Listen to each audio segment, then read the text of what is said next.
ഈ പറഞ്ഞത് ശരിയാണോ ആനി? നിന്റെ സമ്മതത്തോടു കൂടിയാണോ വിവാഹം നിശ്ചയിച്ചിട്ടുള്ളത്? പറയൂ. അല്ല.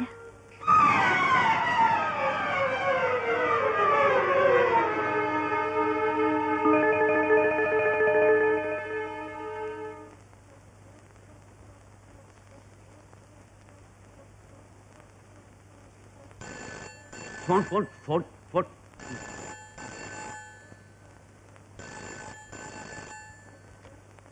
ഹലോ, അതെ, എന്തൊക്കെയോ നടന്നെന്ന് കേട്ടുന്നോ? ഏയ്, അങ്ങനെ വലുതായിട്ടൊന്നുമില്ല. എന്റെ വീടിന്റെ മുകളിൽ ഒരു തേങ്ങ വീണ് വീടിന്റെ ഒരു ഭാഗം തകർന്നു വീണു. തനിക്കിപ്പോ സമാധാനമായില്ലോ? ആ, സ്വന്തം ആസനം കത്തിരിഞ്ഞ അറിയില്ല, വേറൊരുത്തിന്റെ ഉച്ചയ്ക്ക് തീ പിടിച്ചാലും നാട്ടുകാർക്ക് സങ്കടം.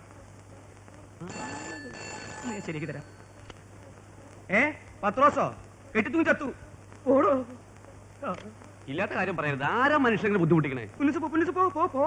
പോകുന്നതിന് വിരോധമില്ല, ഇതൊന്നും ഇങ്ങോട്ട് കിട്ടിയ അന്നത്തെ മനസ്സമ്മതത്തിന്റെ 2 and flow പെട്രോൾ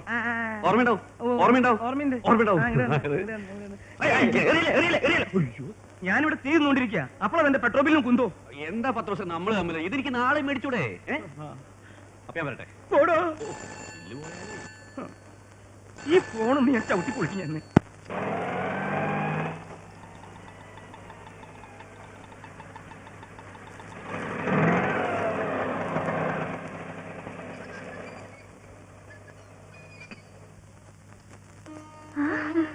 ഹേമയോ, നിനക്ക് എങ്ങനെ ഇവിടുത്തെ അഡ്രസ് കിട്ടി? ഞാൻ വീട്ടിൽ വന്ന് അമ്മയോട് വാങ്ങി. വാ. സത്യത്തിൽ എനിക്ക് ഇപ്പോഴും വിശ്വാസം വരുന്നില്ല. നിനക്ക് എവിടുന്ന് കിട്ടി ഈ ധൈര്യം? ചേട്ടന്റെ കത്തുന്ന വിവരങ്ങളൊക്കെ അറിഞ്ഞത്. പിന്നെ എന്തൊക്കെയുണ്ട് വിശേഷങ്ങൾ? വിവരങ്ങളൊക്കെ ചേട്ടൻ എഴുതിയിരുന്നില്ലേ? എവിടെ? ചേട്ടന്റെ കത്തിൽ ഒന്നുമില്ലായിരുന്നു. 2 വരി. നീയും ബെന്നിയുമായുള്ള വിവാഹം കഴിഞ്ഞു, രജിസ്റ്റർ മാരേജ് ആയിരുന്നു, പുതിയ വീട്ടിലെ താമസം, അത്രേ ഉള്ളൂ. ബാക്കി വിവരമൊക്കെ വീട്ടിൽ വന്ന അമ്മയിൽ നിന്ന് അറിഞ്ഞത്. ആട്ടെ, ബെന്നിയുടെ ഓഫീസിൽ പോയി.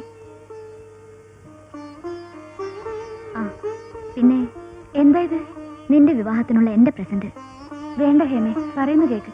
വേണം.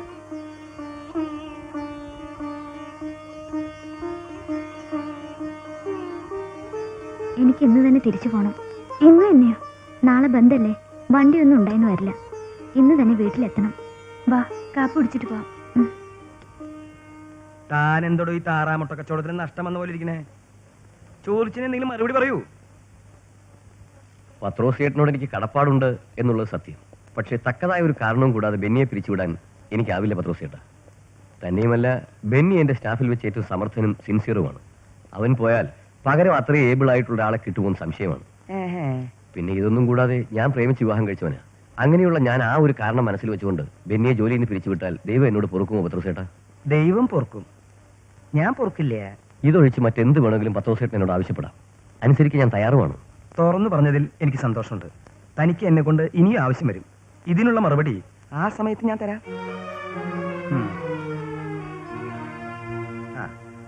തുറന്നു പറഞ്ഞതിൽ എനിക്ക് വളരെ വളരെ സന്തോഷമുണ്ട്.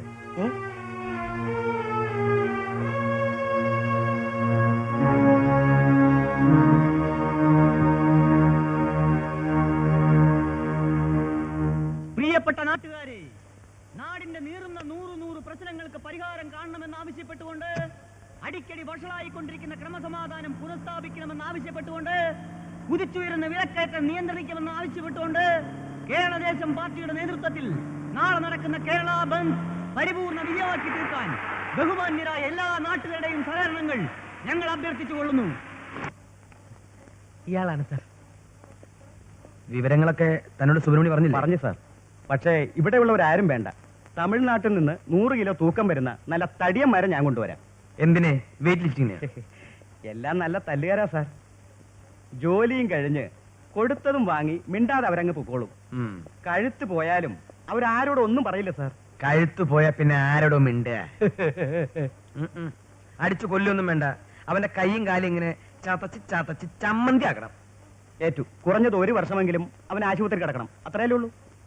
അവന്റെ ജോലിയും ഒരു ഓഫീസിൽ പോക്കും അവൻ നിറയിക്കുന്നത് കണ്ട് എനിക്കൊന്ന് സുഖിക്കണം.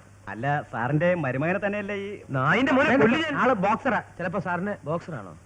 ബോക്സറേ, അവൻ എന്റെ മരുമകനൊന്നുമല്ല, എന്റെ കുരുത്തം കെട്ട മകളുടെ ഭർത്താവാ. നാളെ എന്താ വേണ്ടിച്ച് അഡ്വാൻസ് വാങ്ങിച്ചോ. ശരി, സർ.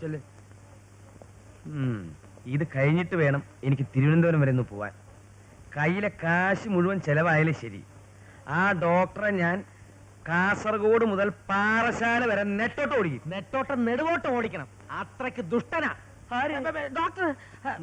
പിന്നെ ഒരാഴ്ചയെ കൂടുതൽ ഒരു സ്ഥലത്ത് ഇരുത്താൻ പാടില്ല. ഇതിനൊക്കെ അനുഭവിക്കാൻ കിടക്കുന്നേ ഉള്ളൂ. ഡോക്ടർ, സമയം 12 ബന്ധുകാർ റോഡ് ബ്ലോക്ക് ചെയ്യുന്നതിന് മുമ്പ് നമുക്ക് വീട്ടിലേക്ക് പോകാം. ഇതങ്ങ് ഫിനിഷ് ചെയ്താട്ടെ.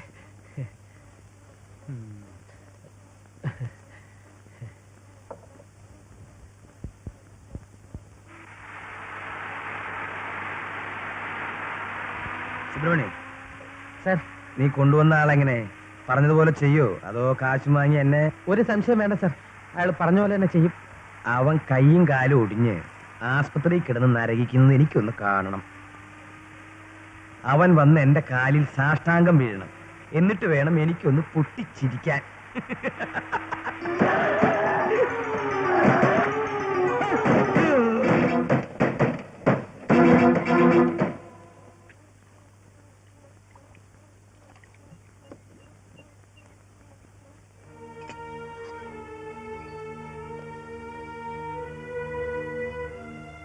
എന്താ ബെന്നി? സുരേഷില്ലേ? അവൻ ഉണർന്നില്ലല്ലോ. എന്താ കാര്യം? ആനിയുടെ അപ്പച്ചന് ആക്സിഡന്റ് ആയി, ഹോസ്പിറ്റലിലാ.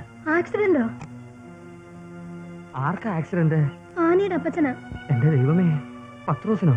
രാത്രി ആക്സിഡന്റ് ഉണ്ടായത്. ബന്ധുകാരുണ്ടാക്കി ഏതോ റോഡ് ബ്ലോക്കിൽ ഇടിച്ച് വണ്ടി മറിഞ്ഞതാ.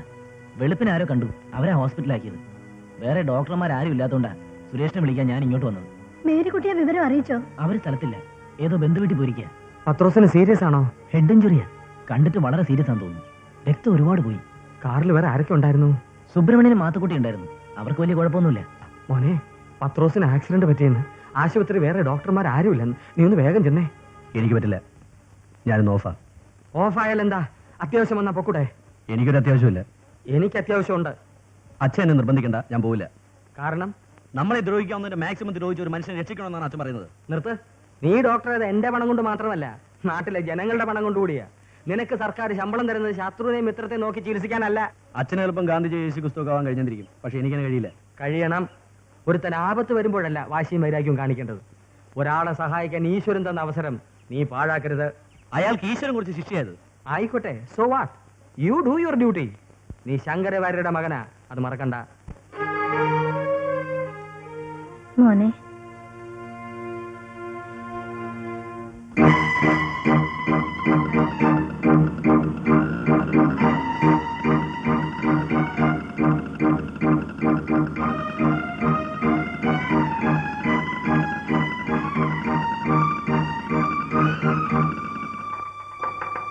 എടുത്തു മാറ്റേ.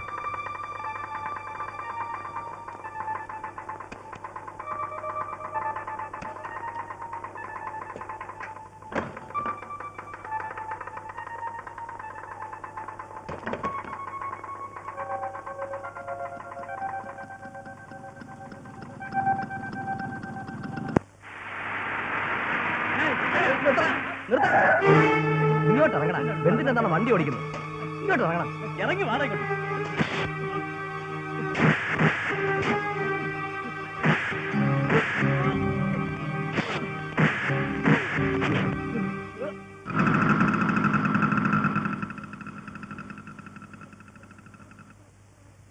നാശം. തൊട്ടുപോകരുത്. അത്യാവശ്യം ഹോസ്പിറ്റലിൽ വരെ പോണം, അതുകൊണ്ടാ. ഒരു സ്ഥലത്തും പോണ്ട. ഇന്ന് എന്താണെന്ന് അറിഞ്ഞൂടെ? രാജു, നിന്റെ അപ്പച്ചൻ ആക്സിഡന്റ് ആയിട്ട് ഹോസ്പിറ്റലിലാ. അപ്പച്ചനെ ചികിത്സിക്കാനാണ് ഞാൻ സുരേഷിനെ കൊണ്ട് പോകുന്നത്. കാര്യം കാണാൻ ഇതിലും വലിയ നുണ പറയും. എന്റെ അപ്പച്ചൻ വീട്ടിൽ കിടന്ന് സുഖമായിട്ട് ഉറങ്ങുക. നീ പോയി നോക്ക്. നോക്കി നിൽക്കാൻ വണ്ടിയുടെ കാര്യം അയച്ചു വിടണം. മോനെ,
അപ്പൻ ആശുപത്രി ചാവാൻ കിടക്കുന്നു.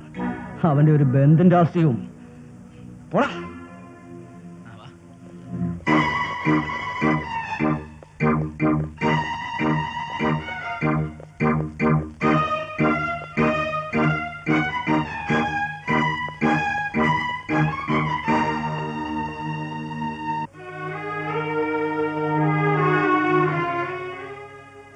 സിസ്റ്റർ, എമർജൻസി ഓപ്പറേഷൻ വേണം, പെട്ടെന്ന് സെറ്റപ്പ് ചെയ്യൂ.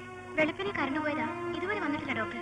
മൈ ഗോഡ്, വിളിച്ചു വിളിച്ചില്ലേ? ഇന്ന് ബന്ധായോട് സപ്ലൈ ഇല്ലെന്ന് പറഞ്ഞു. എത്ര നമ്പർ? 3532. ഞാനിപ്പോരെ.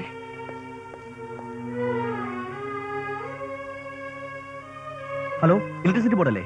ഇത് ഹോസ്പിറ്റലിൽ നിന്നാ. ഇവിടെ കറണ്ട് ഇല്ല, അത്യാവശ്യമായി. അല്ല, ഞാൻ നിന്റെ സൈക്കിൾ ചാവിയുടെ ഞാൻ ഉടനെ വരാം.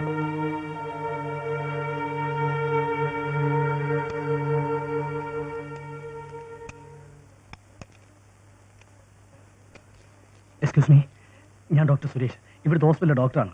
ഹോസ്പിറ്റലിൽ കറണ്ടില്ല, അത്യാവശ്യമായി ഒരു ഓപ്പറേഷൻ നടത്താനുണ്ട്. ദയവായി. ആര് പറഞ്ഞു ബന്ധിന്റെ അന്ന് ഓപ്പറേഷൻ നടത്താൻ? ഒരു ആക്സിഡന്റ് കേസാണ്, ഓപ്പറേഷൻ നാളത്തേക്ക് മാറ്റി വയ്ക്കാൻ പറ്റില്ല. ഇന്ന് ബന്ധായിട്ട് ഞങ്ങൾ എന്ത് ചെയ്യാനാ? ഹോസ്പിറ്റൽ ബന്ധിൽ നിന്ന് ഒഴിവാക്കിയിട്ടുണ്ടെന്ന് പത്രത്തിലുണ്ടല്ലോ. കറണ്ട് ഒഴിവാക്കിയിട്ടില്ല. പത്രക്കാരുടെ പ്രസ്താവനകളൊന്നും പറഞ്ഞ് ഇങ്ങോട്ട് വന്നിട്ട് കാര്യമില്ല. അത് തീരുമാനിക്കുന്നത് ഞങ്ങളാ. ഇതാണല്ലോ എല്ലാത്തിനും പോകും വഴി. ഇതിന് ആവശ്യമുള്ള എടുത്തോ. വേറൊരു ദിവസമാണെങ്കിൽ നോക്കാമായിരുന്നു സുഹൃത്തെ. ഇന്നത്തെ ദിവസം ഇതുകൊണ്ടും കാര്യമില്ല. പൊന്നു സുഹൃത്തെ, ഒരാളുടെ ജീവൻ രക്ഷിക്കാൻ വേണ്ടി നിങ്ങളുടെ റിക്വസ്റ്റ് ചെയ്യുന്നത്. സാറെന്തിനാ വിഷമിക്കുന്നത്? സർക്കാർ ആശുപത്രി അല്ലയോ? ഒരു രോഗി മരിച്ചാലും ആകാശം ഒന്നും ഇടിഞ്ഞു വീഴില്ല. ഇനിയും കിട്ടും രോഗികളെ ആവശ്യം പോലെ ചികിത്സിക്കാൻ. അങ്ങേര് ഇത്രയൊക്കെ പറഞ്ഞില്ലേ, നീ ചെന്ന് ആ ഫീസ് ഒന്ന് ഇട്ട് കൊടുക്ക്. എന്നാ താൻ ചെല്ല്. ആ ജോലി എനിക്കറിയില്ല. എന്നാ ചുമ്മാ ഇരുന്ന് കളിച്ചാൽ മതി. സാർ എന്ത് പറഞ്ഞാലും ശരി, ഇന്ന് കറണ്ട് കയറുന്ന കാര്യം നടക്കില്ല. രാത്രി 12 മണിക്ക് ശേഷം നോക്കാം. അത് താൻ ഒറ്റയ്ക്ക് അങ്ങ് തീരുമാനിച്ചാൽ മതിയോ? ബന്ധം സമരം നടത്തി നാട് നശിപ്പിക്കാനല്ല സർക്കാർ നിനക്കൊക്കെ ശമ്പളം തരുന്നത്, ജോലി ചെയ്യാനാ. ഒന്ന് മനസ്സിലാക്കണം, എന്ത് ജോലിയും ചെയ്യാൻ തയ്യാറായി നിൽക്കുന്ന ലക്ഷക്കണക്കിന് ചെറുപ്പക്കാർ പുറത്തു നിൽപ്പുണ്ട്. ജോലി ചെയ്യാൻ വയ്യെങ്കിൽ അത് ചെയ്യാൻ തയ്യാറായിട്ടുള്ളവരെ അനുവദിക്കണം. അല്ലാതെ ഏതെങ്കിലും രാഷ്ട്രീയ പാർട്ടിയുടെ പിൻബലം ഉണ്ടെന്ന് കരുതി ചെയ്യാത്ത ജോലിക്ക് കൂലി കൂടുതലും ചോദിച്ച് സമരത്തിന്റെയും ബന്ധിന്റെയും പേരിൽ നാട് മുടിച്ചാൽ എന്നും ജനങ്ങൾ അത് കണ്ടു നിന്നു വരില്ല. കുറുപടിയും പടിവാളും എടുക്കാൻ ജനങ്ങൾക്കും അറിയാം, അത് മറക്കണ്ട. വേരട്ടിക്കാര്യം കാണാമെന്നാണോ വിചാരം? എന്നാ നമുക്ക് കാണാം. എന്ത് കാണിക്കാനാടോ? നീയൊക്കെ കാണിക്കുന്ന എന്ത് തോന്നിയ ദിവസം ഞങ്ങൾ കൂട്ടി നിൽക്കണോ?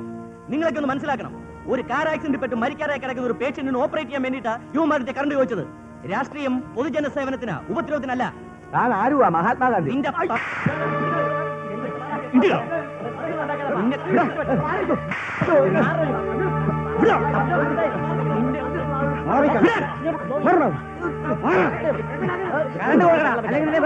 ഹോസ്പിറ്റലിലേക്ക് പോയിക്കോ. അവിടെ എത്തുന്നതിന് മുമ്പ് ഇവരെ കൊണ്ട് ഫീസ് അടിക്കുന്ന കാര്യം ഞങ്ങളേറ്റു.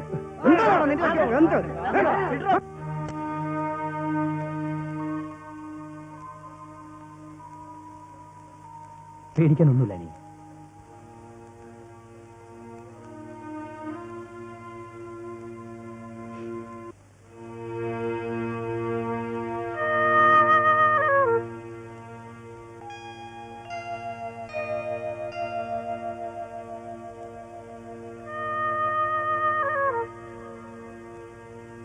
കുറഞ്ഞത് ഒരു വർഷമെങ്കിലും ഇവനെ ആസ്പത്രി കിടത്തണമെന്ന് ഞാൻ പറഞ്ഞു.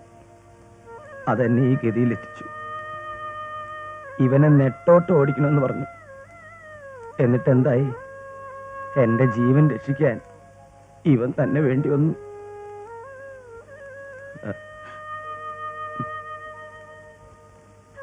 അനങ്ങാൻ വയ്യാത്തതുകൊണ്ടാ ഈ കൈ രണ്ടും സാറിന്റെ കാലാണെന്ന് കരുതണം. എന്നോട് ക്ഷമിക്കണം. ഞാനൊന്നും മനസ്സ് വെച്ചിട്ടില്ല പത്രോസേ. നിന്നെപ്പോലെ നിന്റെ അയൽക്കാരനെയും സ്നേഹിക്കുക എന്നല്ലേ ക്രിസ്തുവചനം. നമുക്കതിൽ വിശ്വസിക്കാം. പത്രോസേ, എന്തോ? നീ ഇനി പാരയല്ല. പാറ പോലെ ഉറച്ച സ്നേഹത്തിന്റെ വില നീ ഇന്നു മുതൽ മനസ്സിലാക്കി തുടങ്ങും. എന്റെ കർത്താവേ, ഇവളെയും കൂടി ഒന്ന് നേരെയാക്കി തരണേ. ഇതെന്റെ ആത്മാർത്ഥമായ പ്രാർത്ഥന. മോളെ കുരിശ് വരച്ച്. കുരിശ് വരച്ചോ? അപ്പൊ നമ്മൾ രക്ഷപ്പെട്ടു.